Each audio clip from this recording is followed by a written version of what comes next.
Jusqu'en 2023, nous accueillerons avec joie ceux qui viendront et nous regretterons ceux qui partiront. Mais de ceux qui viendront et de ceux qui partiront, Félix Tshisekedi sera candidat président et il sera élu président avec une majorité plus confortable qu'en 2018. Mais Félix Tshisekedi à Kinshasa est l'homme le plus populaire et le plus aimé.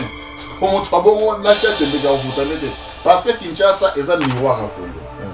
C'est un endroit où vous avez la facilité de rencontrer toutes les tribus du Congo qui reflètent le Congo profond.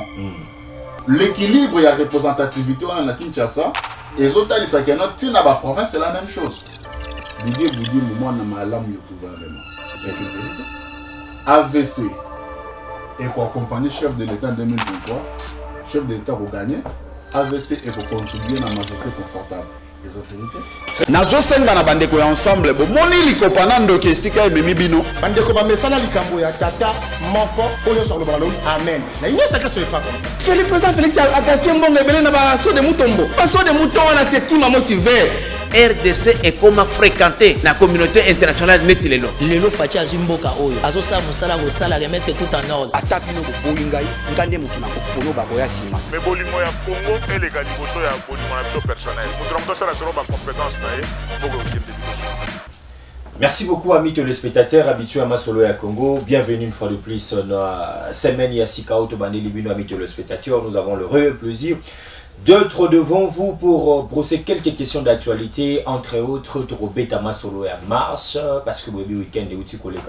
Bande Konabisu et la Mouka Wasalaki marche dans le Pacifique, comme on a le Balikambo et Tali, non, na glissement, na Katia, Eko, le Congo démocratique, Peko, le Balisou, sur la dépolitisation et Asseni, tout le monde a dit Sika marche, et Banagi vraiment na rond-point Ngaba, et Sika Wapimon, Mouka, Martin Fayul, ou Banagi marche, Adolphe Mozi, Topé, Bande Konyosu et la Mouka.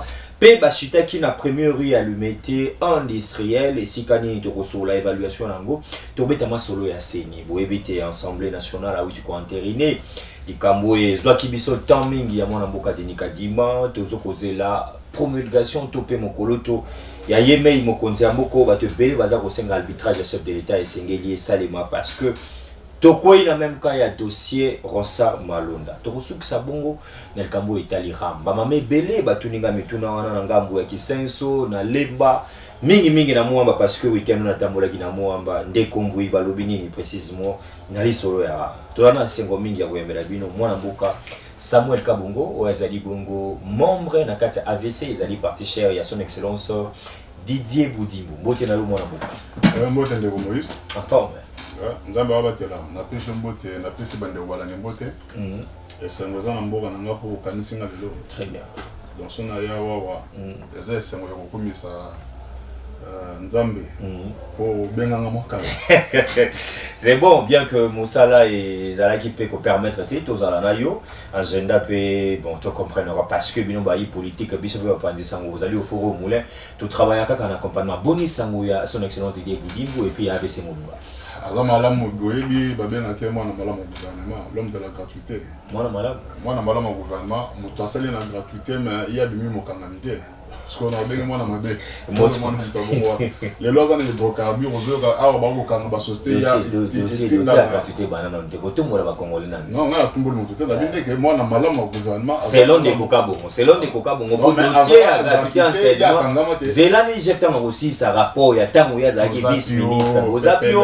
wana eza ba intimidation beaucoup tani ça mutu na hydrocarbures bazo kanga ba société ba pétrole na ba katanga ba suspendre mutu ko to collaborer na IGF yemo senga IGF sunganga na msala we mwana malamu gouvernement Didier Boudimbo mokonzi AVC Nathan Moukio parti politique création namo est-ce que les alliés na ba ambition est-ce que les alliés na ba ambition na été parti existait depuis longtemps parce que sur le plan de visibilité sur le plan de la visibilité tout le bayango de kabongo ba kongomani ba yebi to komo na AVC kaka tango de Didier Boudimbo comme ministre non mais parce que les gens veulent la que tout ça la loi batunion nous n'on fait pas comme tout le monde. Déjà, on va partir ça autre vision du Congo. Il faut voir autrement. Maman les mingi pour rien, ça sert à rien. On dit ce qu'on doit dire au bon moment et quand il faut le dire. Quelle est sa vision? Autre vision pour le Congo. Quelle est sa vision pour le Congo? Au Monimboka, l'autre en 2021, c'est un pays tué pendant plus de 60 ans. Et nous pensons qu'il faut voir maintenant le Congo autrement. Un pays d'émergence, d'espoir, où Moutoutoua ne sait pas vivre. talaka na mboka oyo balobi nationalité eza unique et exclusive. Très bien. Bon, moi, on appelle mon toit rappel à beaucoup de ministres, députés, mais on n'a pas passeport. C'est que même il y a beaucoup de ministres, on a députés, on a une vision à bien faire Congo. Bisous, ce que tu veux, il faut que mon Congo autrement. Voir un Congo grand, un Congo puissant, un Congo debout. Cette logique, je pense que bah partie ming, bah tout ça, la candidate, bah mais ça n'a dit aller le impère, ainsi de suite. Nous ne voulons pas de ça. Diallo le contre qui ou Diallo l'envers qui? Non, ah vous avez quand lingi ozo ma position comme ça mingi. D'ailleurs, moi la partie mo za la kama kelele belé mais na kati muto za la répéter. Il y a beaucoup de partis bachaka makelele na Congo ta siège baza na ngote. Mais makelele belé kaka problème monde. Et puis nos sièges vous y même pas une année, vous y siège kaka toloba. Avant ici vous allez qui what? Toi qui côté ya il y a bana qui pété. Non, mais le parti existe. Ceux qui parti bana quitté. Tu penses que Félix Tshisekedi a tué le gouvernement? Puis Azuka Didier Bouni Motian na kati ya non, parce que le parti existait avant les élections. C'est un parti membre du cash depuis avant les élections. Et accompagner la campagne de Félix Tshisekedi, il est élu, voilà. Je ne sais pas si vous l'avez mais pourquoi Batou Baza pour accompagner Mokonzi Amboka, yo aujourd'hui dans l'émission de Bengango, Djalé, nous sommes dans parti politique. Est-ce que si les gens manifestent, je cite ici, mon Amboka Modeste Batu, le Kouebo Ndengaza Kobimanaba Média pour confirmer dans le que 2023, Félix Tshisekedi ou Yato Bengango Djalé? Je ne sais pas Djalé dans l'angle. Moi je n'ai cité personne. Bon, moi j'ai cité en guise d'exemple. Lui-même, Félix Tshisekedi déjà le bas, ne faites pas des moins dictateurs. Marambia, Koloba, Mingi, Kaka pour Covid, mais c'est mon tour à comme l'homme le plus puissant du monde, le moi éternel présent, aligné dans le maintenant, pour nous dérober, autant que Bissomoko AVC, je ne cesse de le dire, autant que la chaîne partenaire est délai. Félix Tshisekedi, nous l'accompagnons à la victoire en 2023. Ce n'est pas le dialogue, c'est une affirmation de... Vous l'accompagnez, mais pas en médiatisant, vous ne communiquez pas. Non, mais on a médiatisé. On a déjà dans la chaîne EBD. Didier Boudi, mon parti, il est actuellement, il ne peut pas assumer des fonctions au sein du parti parce qu'il est membre du gouvernement. Très bien. C'est ce que l'on a dit. Mais dans notre temps, le parti que nous sommes, chaque jour, on a été avec lui avant les élections, on sera avec lui jusqu'en 2023. Et en 2023, tu vas gagner. La seule chose qu'on va corriger en 2023, c'est que la coalition Otozo Kumbati 2023 est pour payer une majorité confortable. Ok. On a 4 majorité, on a AVC au Salam Salamala. Très bien. Les lots AVC à Zagolobanini, tant que vous avez la enjeu politique vis-à-vis à Maponomé en 2023. L'union sacrée. Est-ce que vous regardez Capo Bozaï dans moto? Peut-être vous le savez déjà qu'il est comme en 2023 ou 2022 à la fin, il y aura d'autres personnes qui vont quitter l'union sacrée pour aller peut-être ailleurs. Certains vont quitter, certains vont arriver. Il y a des gens qui adhèrent à certaines parties de l'union sacrée. Du cash chaque jour, les gens n'en parlent pas. Vous serez surpris qu'il n'y a pas longtemps, Moko ya batominé na ngambu msusu na bakoti na kati ya parti à cash. Attendez, vous serez surpris. Mais dans notre temps, déjà cessé. C'est déjà fait, il n'y a pas de cessé politique. Jusqu'en 2023, nous accueillerons avec joie ceux qui viendront et nous regretterons ceux qui partiront. Mais de ceux qui viendront et de ceux qui partiront, Félix Tshisekedi sera candidat président et il sera élu président avec une majorité plus confortable qu'en 2018. Depuis le moi je ne vois pas la personne animatrice. Président de Yasseni, encore ça influence les élections. Congo ou ata aujourd'hui Kabila Yemoko, Jikaka. Bato bozo soutenir Félix Tshisekedi bozana balangage au mingi Congo ata bon meka peka ta koloba kozwa si ça non face non kona kende Congo ata aujourd'hui Jikaka Chinara. Otie président Yasseni. Pour peuple très bien. Félix va gagner. Très bien. Question on déponi dans un moment ici nous bossons biso sans rival pe na PC concert na ngambo ta uta ko yamba incessamment yekuta appelé là-bas bon nani kotanga ba komo pe ya bimisakité ma PC ka exemple monde akisane yo lobi. Mais moi je vous pose maintenant la question pour savoir qu'est-ce qui vous rassure que Ndeko Félix Antoine Tshisekedi Tshilombo, notre président, en 2023, a tabaché bateau boza ko estimer que Barozala tellement dur, mais lui il sera élu. Parce que le peuple est là. Voilà, allez-y. Regardez. Qu'est-ce qui vous rassure? Cher Moïse. Au moins, sur le tamboli n'a pas payé sur la démocratie dans le monde. Ok. Partout dans le monde. Le président de la République est difficilement aimé et accepté dans la capitale. Ah ouais, pas nabi somoko na Congo. Rutankala, à part na effet de dictature au Nimisamoto, celui qui était Barokangayo. Zouakaka, les 18 dernières années. est-ce que le chef de l'État, il y a Kalao, il était autant aimé à Kinshasa? Non, mais il à Kinshasa. Pour illustration simple, prenons tous qui ont PC victoire. Il y a élection en 2006 et en 2011.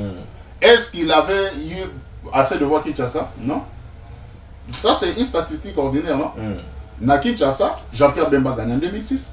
Élection Tshisekedi a largement gagné en 2011 à Kinshasa. Sur les résultats publiés par la CI et la CENI. Mais Félix Tshisekedi à Kinshasa est l'homme le plus populaire et le plus aimé. Parce que Kinshasa est un miroir à Congo. C'est un endroit où vous avez la facilité de rencontrer toutes les tribus du Congo qui reflètent le Congo profond. L'équilibre et la représentativité à Kinshasa, et les autres province, c'est la même chose. Très bien. Galingi, tu évolues pilier par pilier. Palier. Toroke Malem. Oui, bien investiture à Mokonzamboka. Je pense que chef d'État et Sagibiso, le peuple d'abord.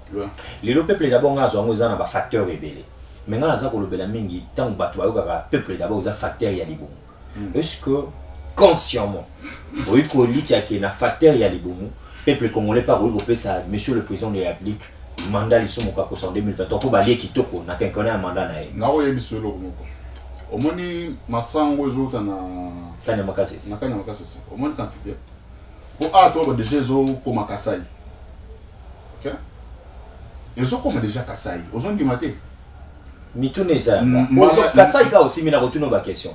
John Kabamba na question pour le peuple pas. Très bien. Tokende. La dernière fois que l'État lui-même a fait pareille production agricole, c'est depuis Musée. Ou bien pas à l'époque de Musée.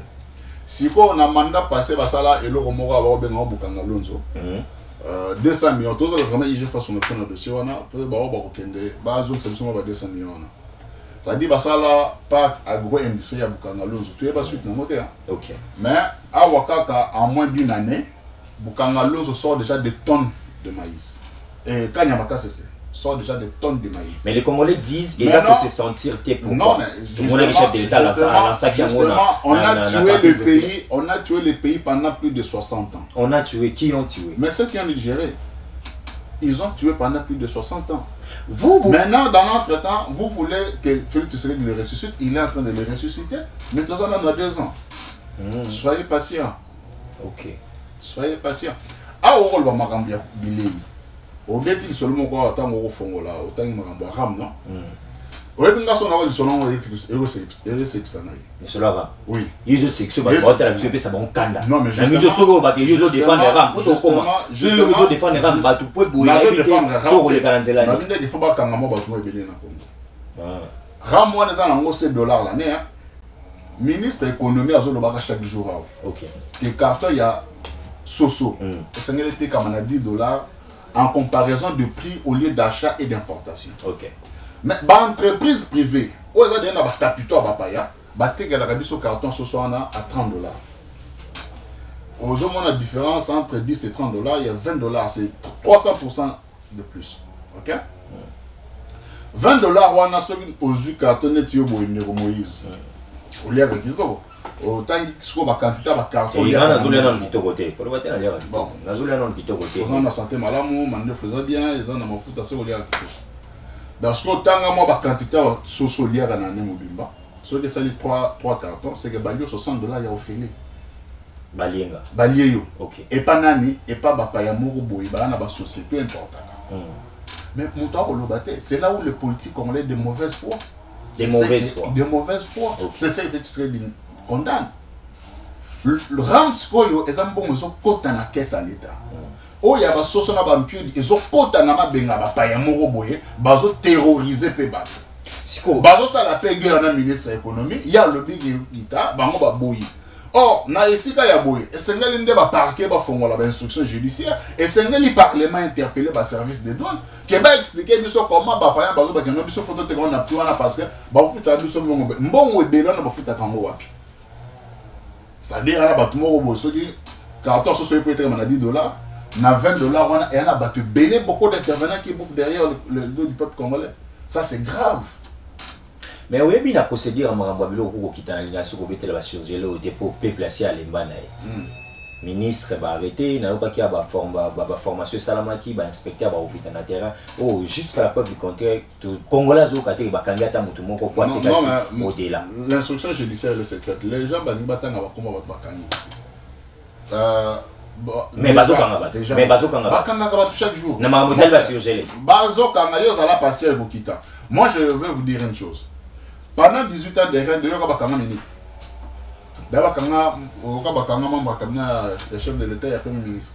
Mais ah, vous avez comment le ministre qui a été ministre par le passé, les lots qui a qui mis pas quand ça Brazzaville pour Yiba. Au Banza qui n'a pas dit que Yiba Kakao. Ah, oui, il va payer pourquoi tu as l'air de ah, qui veut changer. Ah, on veut changer. Mais surtout, il faut que ne malembe. Ok. Malembe to comment. Aux oligarques qui justice dans beaucoup de ce qu'on a équilibre, état de droit équitable. Ne vous en faites pas. Magistrat Moro il y a parquet vraiment avant de boyer bengi pour répondre. Mais quand les agents sont là, beaucoup de magistrats du Gabon bengi ayo yemo ozo trembler. Mais à magistrat dans le kito bena bien on a bengi on a bengi. Tala awa IGF. IGF ils en a plus de 30 ans, je pense, plus de 30 ans depuis mon bout. Déjà est-ce que Congolais a avec IGF? À part Alengeti, il y a un chef. Il y a un inspecteur général. Basé belé. Il y a l'obité batozo, tu mitou les années. Gardez la bénédiction. Si comme on a pas d'abonnement, il y a un Muzito. Il y a un inspecteur général des finances, Muzito. Bon, il y a un Muzito, inspecteur général des finances. Maza Moutou va l'accepter, va parler, Moro Boatonga. Atonga, on a un bon nid, tu es baraté. Ah, papa, tika, Mbogo Kelboso. Mbogo Kelboso. Samuel Ozakito quoi posa na AVC oza na cabinet ministériel Ozakito posa roule carrosse et pepe nazo kemba non mais yo nous dozo tanga makambo na éviter d'ailleurs na AVC na membre cabinet ya ministre Budimute na parti nazata ko tout président sectionnaire naza pena militant ya balabala peuple ya balabala voilà peuple azomona militant balabala estime qui allez vérifier dans les registres de l'AVC au monde que naza na fonction à tamoroté. Très bien, c'est ça qui va parenthèse. On va changer de chapitre. Marche à la Mouba. Évaluation. Bon. Réussite totale. Je ne dirais pas que c'est une réussite, je ne dirais pas que c'est un échec. Bah, ça, une marche n'a pas le problème, c'est que avant on a connu IDPS. Et habitué, que quand on dit marche, pour la base de pour IDPS, c'est un parti populaire. Maintenant, tout le monde pense que c'est IDPS. Est-ce que pour objectivité, la marche, c'est à Rosana Bakebele, pour Rosana détermination. Voilà. On a dit parce que là, dans la musique, il y a IDPS, pour IDPS, on a une marche pleine à balabala. Or, marche, nous, on va te payer. Nous, on a eu un peu de balabala. Oui. Tu sais, banderole, tu dis que non. Nicolo, tu sais, la tête d'un carton, puis des autres, tu as capté. C'est les marches. On fait passer le message, non? C'est tout. Il y a moins de gens qui font leur ça là. Dans la balabala, il y a 10 personnes et il y a tant pour les signes. Moins 10. Samedi ozali na balaba samedi na le no ya yopi samedi ozali na balaba ngana zali pe na terrain bon yo mona ki batu boni yo mona ki te nga moni ba batu pe 10 bon na lui moi 10 na bité ya 10 na lui moi 10 personnes c'est bon ozama mais na bité que ça échec ozama mbala mukate na épargne na ba ezapé réussite mais bah ça les protestations là normalement comme ça c'est fait maintenant il y a quoi avantage Nico Martin Fayulu pour féliciter la police oui yo kaka c'est on a eu avantage. Kala yaki neti Martin Fayulu a bien bon à zone mutu efimbi. Kala wana na régime na bino. Na régime wana oh wana msusu. Hein? Yaki nenga bien bon yo mona rete tamara na hôpital mutu ofimba ba kani bande blanche. Mais les lots de poids ça là ba Martin ba non ba marche bima. Oyo ka susu ba beta Martin Fayulu. Ba toi daye ceux qui va choquer doit daye da lo be magebele jeep na eza ki massacré. Mais quand là, on a des cross et mindu qui bat lacrymogène, on les a la police à cibler sur papa maintenant mutuka. Ok, niveau évolution. Donc même les mots qui à la marche, ils disent que nous sommes normal. Balobi, ndeko deni kadi. On a ndeko point CP, on a fait symbole de scazo là na viso.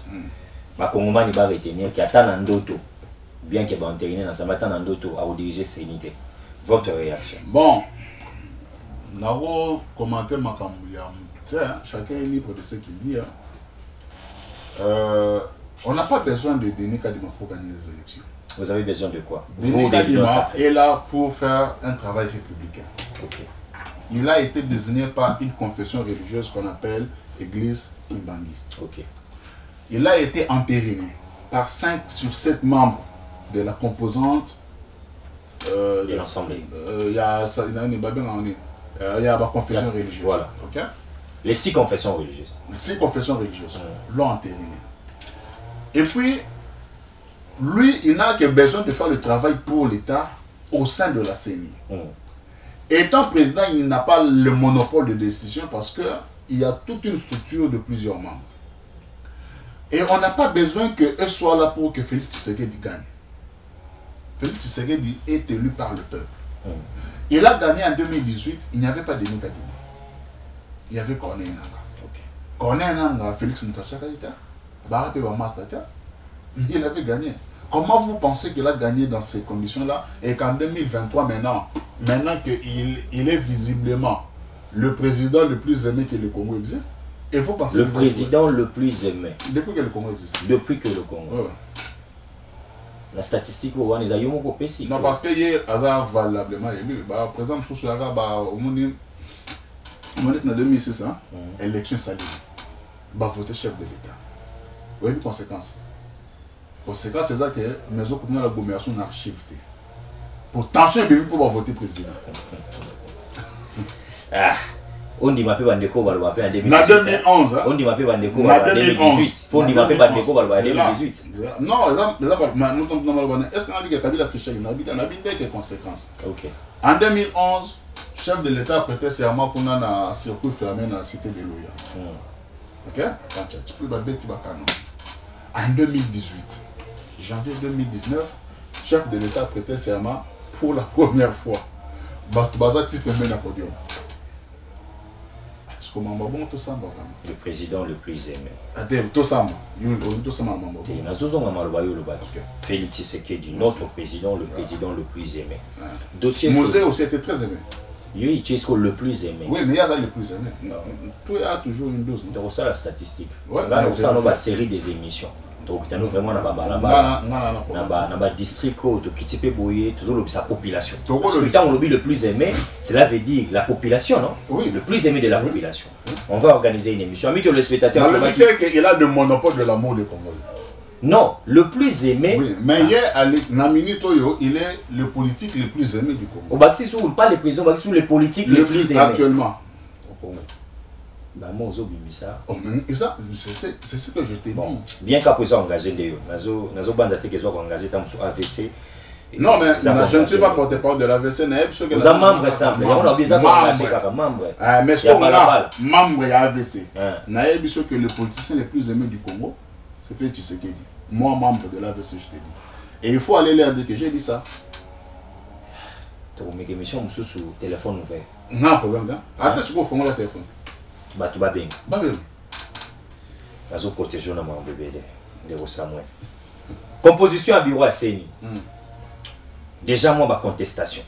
Donc, au capé, Batumsou Baza, satisfait un bureau on les a composés. Au P Bazali, membre de l'Union sacrée. Et au banque, ça a fragilisé un peu. Non, les autres banques, ça a été parce que nous ne sommes pas une dictature. Nous sommes en démocratie. Non? On ne veut pas que tout le monde ait l'Union sacrée, d'accord avec tout. C'est ça la démocratie. Dans la on a plus exemple simple. Au sein seulement de l'UDPS, il y a nombre de voix divergentes. Mais parce que dans une structure, il faut qu'il y ait débat. Quelle UDPS fait allusion? La seule UDPS, c'est ça. Je suis UDPS en 11e rue. Bon. Bon, à part IDPS, il y a IDPS qui bat ça. Il y a IDPS et IDPS qui bat ça. IDPS bar boyezalra. Donc yo a ozo reconnaître kaka IDPS. IDPS sur le Congo, le Congo na nini? IDPS qui bat ça. Na IDPS ni. Na IDPS tout court. Donc ils arrêtent balé. Attends le mot. Il y a notre ancien premier ministre Césarani. Parti moi attends par premier ministre na Wileri pas à l'obé parti Koufi. Non c'est Koufa. Et comment c'est la partie à Banza? Oh, le premier ministre actuel, à mon papa, tu as demandé, et comment c'est non? Amis téléspectateurs, Samuel Kabongo, membre simple, il y a un militaire à Balabala, à lobby AVC, tout sur l'année Masolo, tout évolué. Dossier congolité, et moins maïnacé, parce que tout le monde a qui va découper ensemble, c'est là qui n'a proposition de moi en Bokano Chani. Mais aujourd'hui, on a leader politique, nous sommes pour épargner comment on a pour la publicité, mais tout la communication officielle, peut y ensemble pour la République. Qui vous a dit que le dossier congolité était lié à l'Union sacrée? Lié à l'Union sacrée. Je vous ai dit, moi, je pensais mais ça qui va réaction et pas ensemble. Les auteurs, je ne cite pas que les auteurs de la proposition congolité, comme vous l'appelez, moi je ne dis pas congolité. C'était une question du verrouillage d'accès à certaines responsabilités de la République. Très bien. Ok? Mouta bandaki wana ndeko Noël Tchani, yene mtu akopesa communiqué officiel makambo bandaki. Pe mouta supporter qui apprenait qui en charge pour amener au Parlement, il peut en communiquer. Mais du reste maintenant pour moi-même, je suis d'accord avec ce qu'ils disent. La congolité. Oui.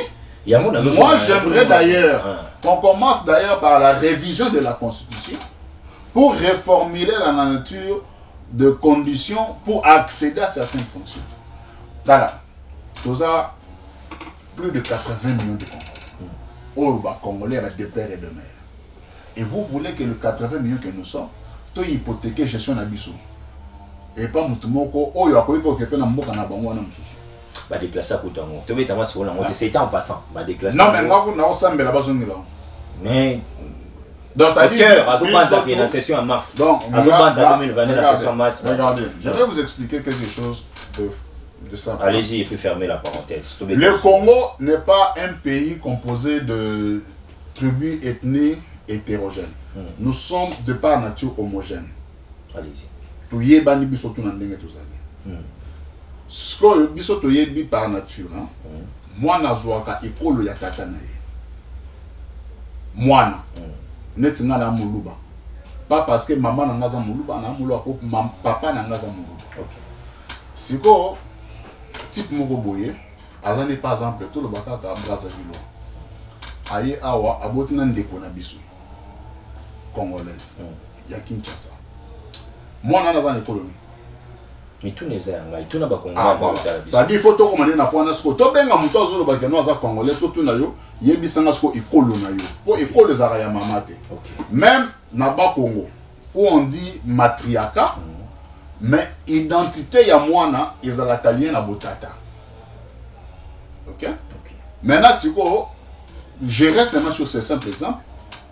Type moko aza zambien aya botina ndeko na biso moko congolaise ndakisa Équateur. Moi na wana za ne colonie. Pour maman pesa ka ekolote. Zwa biloko pesa motu na place oza ko yanda biso pesa yano. Monsieur Samuel Kabongo atuni question. Donc oshite. Composition wana ya bureau ko kambase. Satisfaction pour na Samuel Kabongo. Na yebiso ke ngama mbaseni tani mate. Yo ni netali. Ngama ka motali ngeza popularité. On ne gagne pas au bureau.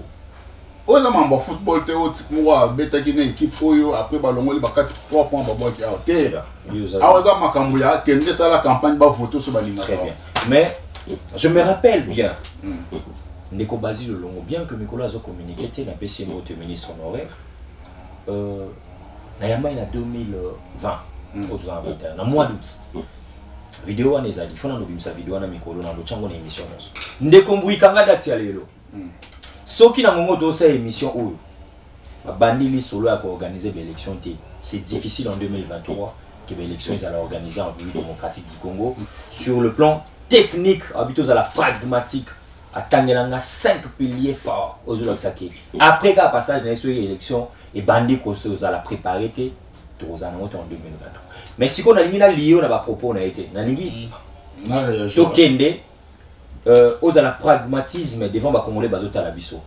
Déjà, l'Assemblée a entériné, ceux qui m'ont konzambo ka tché mokolo tonaye, plein de succès dans la nouvelle équipe de la remise et puis ça na bureau à Corneille. Est-ce que vous pouvez estimer qu'en 2023, na timing to ali nango, budget, timing, bateau assaini, tout comme ça, on aura les élections épiques, crédibles et apaisées en 2023. Nous sommes en 2021. Les élections auront lieu à la fin 2021. Il faut le voir. On a 2 ans et 3 mois, je pense. Ok. Ngoyi Mulonda a fait les élections en 2011. Le bureau était installé en février. L'élection se en novembre. 8 mois. L'exemple, on a tout copié. Non, on a copié. Bissot ce bureau 2 ans avant. 2 ans avant, le bureau existe déjà. Là, il y a un ça. Hollande qui discours le chef de l'État dans New York. Ok. Alors, il y a l'élection, ça m'a fait ça. Mais tout n'est pas un gars, le comme le gros bien s'est invité là. Mais tout n'est pas un gars. Cela n'a pas comme mal. Émission tout sur de l'une pour souhaiter. Il a bien gagné pour notre nom mais tout là. Ça va. Il y a des sols là n'a pas comme mal. N'a tout nom tout. Chef de l'État dans New York. À Bagini. A lobby que l'élection il va se faire en 2023. Très bien. Parce qu'on a beau y a maramou chef de l'État lobby pour na yo que ndeko Moïse a lobby que y va l'arrêter pour ça le matin. Tenga bala ngate. Na lingi pété au côté na mutu abatu de kombuya lobby élection pour ça le matin. Na ko tout na yo sur le plan technique. Sur le plan technique, aujourd'hui on mobilise mieux l'argent qu'avant. Et au risque, je t'ai dit que l'élection 2023 est seulement sous fonds propres. Sous fonds propres. Quand la vidéo a mis aux spectateurs, élection en 2023, sous fonds propres. Toujours li ka vraiment nango. Monsieur Samuel Torumo Kenasuka, dossier Ramos le baki angwa. Est-ce que vous avez le bako ça va congolais? Bon, et là on va congolais. Ce que le Parlement a fait, moi je ne condamne pas. Mais on a dit que le Parlement ici, si nous sommes là, parce que le politique est un dirigeant, est un leader qui doit aussi s'assumer. Toute décision n'est pas forcément populaire. Okay. Est-ce que Bakenda qui coaudité va compte et va certifier que Ndeko Kiba a détourné? Bon, je ne pense pas. Est-ce que Monaki Kiba s'assume bon a tchangona ma pas na famille? Je ne pense pas. Ils sont allés plus loin pour accuser même le chef de l'État dans ce dossier. Est-ce qu'ils sont allés vérifier le fonds mobilisé? Qu'effectivement Félix Tshisekedi a dit, je ne pense pas. Ce que je veux, c'est qu'ils aillent vérifier ça. Mais demander une suppression de la taxe que l'État génère, rien que parce que les gens le veulent, moi je suis contre. Mbongo Yaram et Zoko dans la caisse à l'État. Rassurons-nous que quand on a caisse à l'État, point là je suis content. Mais Mbongo il y a un carton biodi. Il y a un carton soso. Il y a une société au capitaux étrangers d'ailleurs. Et ceux qui basent en Gobazon, ça va dans Inde, ainsi de suite. C'est-à-dire. Il y a des choses qui sont dans la caisse à l'État. Est-ce que les Congolais ils ont la caisse à l'État pour ils ont ça? Les députés votent chaque année. Octobre, oui. Bon, on a déjà calaté l'exercice budget 2022. Très bien.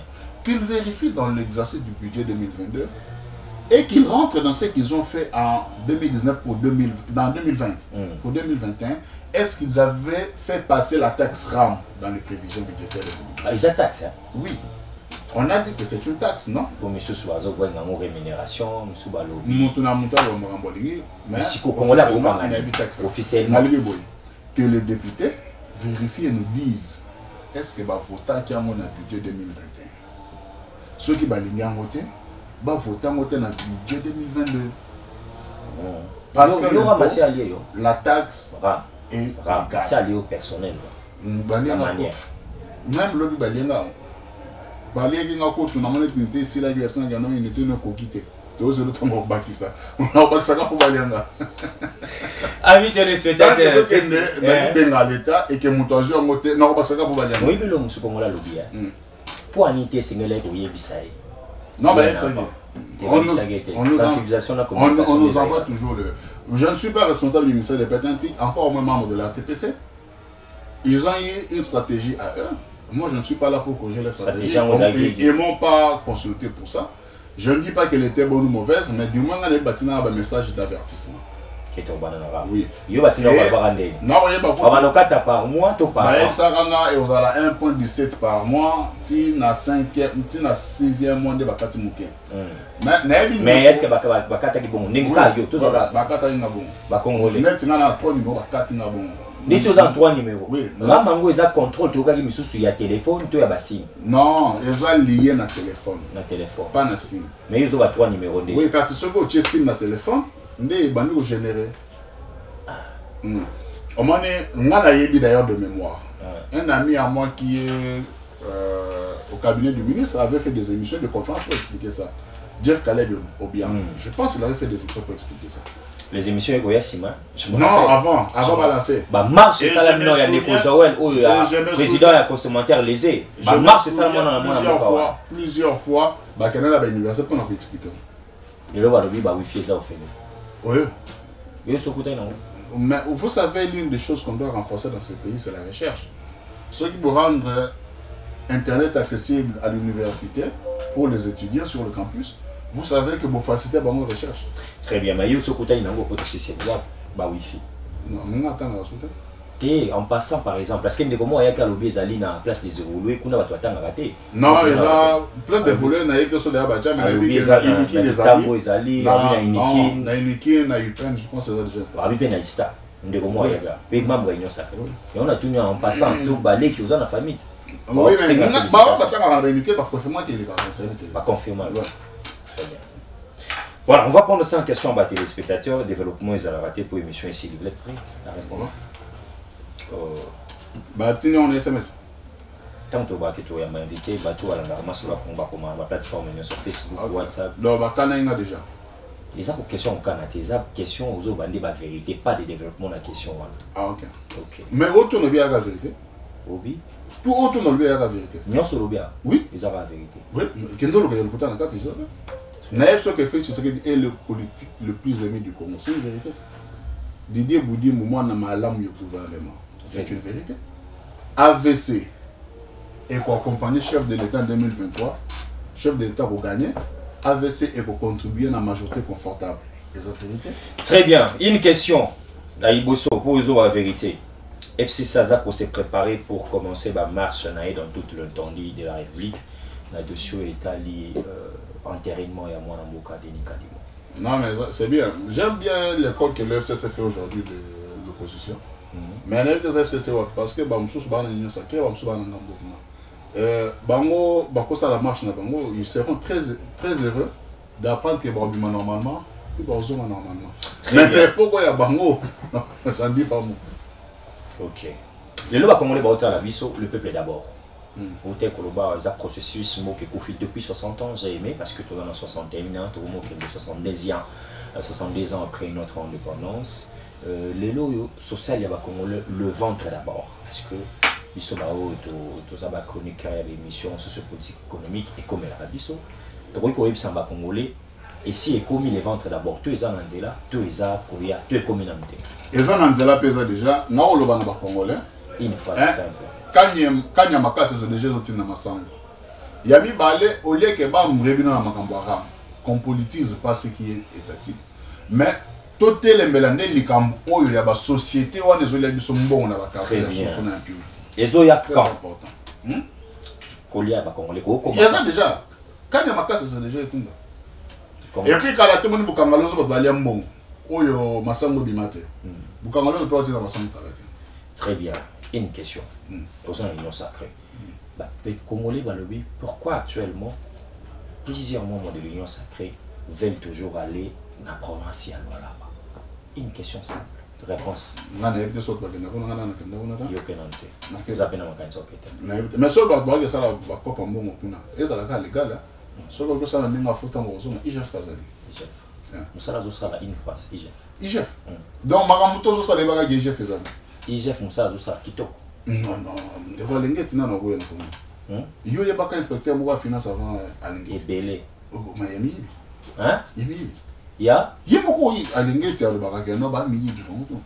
Batouana au de la caron. Alors il va le barrage ce qui a salé le rapport à Bengio. Il y a mon côté aux bima. Vous voyez que l'un a bimi boyé. Ça dame y.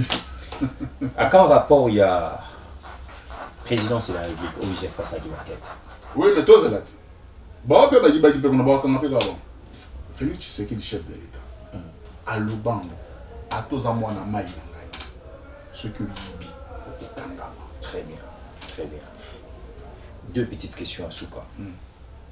Les lots, choix porte-parole de l'opposition, selon vous, appelez ça non, on a pas opposant. Non, c'est pas vous battre Kaka.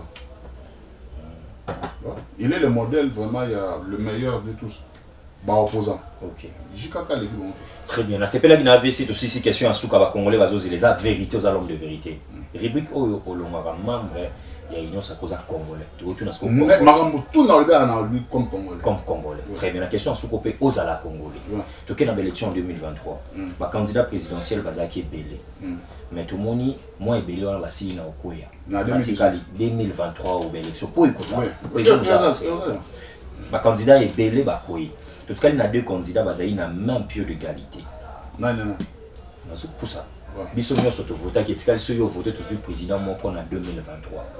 Tout le cas, il y a Mboka Lisanga Bonganga.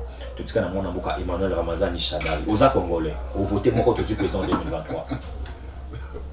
Bango mi balan ba candidat. Ce qui m'a gagné Congo Koufi.